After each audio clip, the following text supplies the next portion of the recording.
Hello, so today in Mayster Reviews we're going to be covering the 1920s. Now once again I've got my phone out with the IMDb, the facts and movies and different things we could talk about. So here's what I found on a first glance from the 1920s, one of which I've already studied.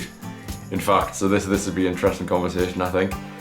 So in 1920 itself, the very start of the decade, we had Dr. Jekyll and Mr. Hyde. So there's, again, last time we were talking about sort of IPs being introduced. I think I used that word wrong, but you know what I mean, modern franchises and just modern symbols of cinema entertainment. They were being even introduced in the 1910s, so to say in the 1920s as well, I can expect more will come into the fray. Based on my first glance on the first top listings, there's not many of them, but Dr. Jekyll and Mr. Hyde is one. Another is The Hunchback of Notre Dame in 1923. Now that's very interesting now, because obviously that doesn't line up with the Disney film. The Disney film was in the 90s, I'm almost certain.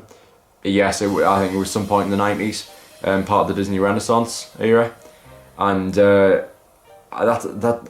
if that's the only source of that film before the animated feature, that's drawn back a long time to get that source material for that film. That's great, but yeah, that'd be interesting to see how that's done in live action, because I mean there was meant to be a live action Hunchback of Notre Dame, I think very soon, but yeah, let's just say a certain monument burned down, so that's not going to happen.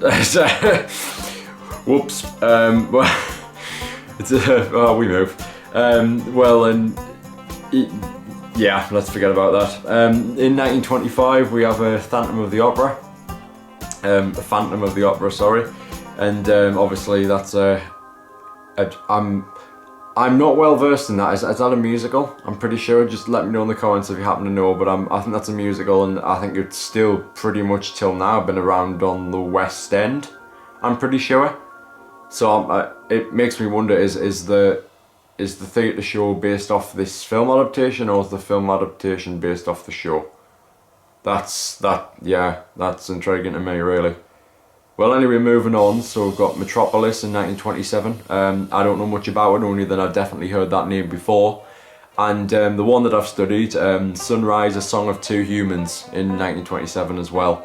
Now, this one, it is sort of about two people and an affair, really, and about sort of a man learning to love his wife again. And it was, I have to tell you, even my own family were skeptical about that film. And when we sat down and watched it, it's amazing how in 1927 it can still grab your attention. No dialogue, just black and white silent film, and it was class. It was very, very good for what it was, and we really enjoyed it by the end. So I think today's lesson would very much be, don't misjudge old films, and I'll say that to myself as well, because I never watch them. I mean, honestly, you wouldn't believe the amount of 80s and 90s movies I have been seeing that everyone expects me to see. I've never seen, to this on the time recording anyway, I've never seen any Indiana Jones or Lord of the Rings film in full, and everyone's like, blasphemy. So it's I ought to get around to that soon enough. Well, anyway, I will see you all later, and goodbye.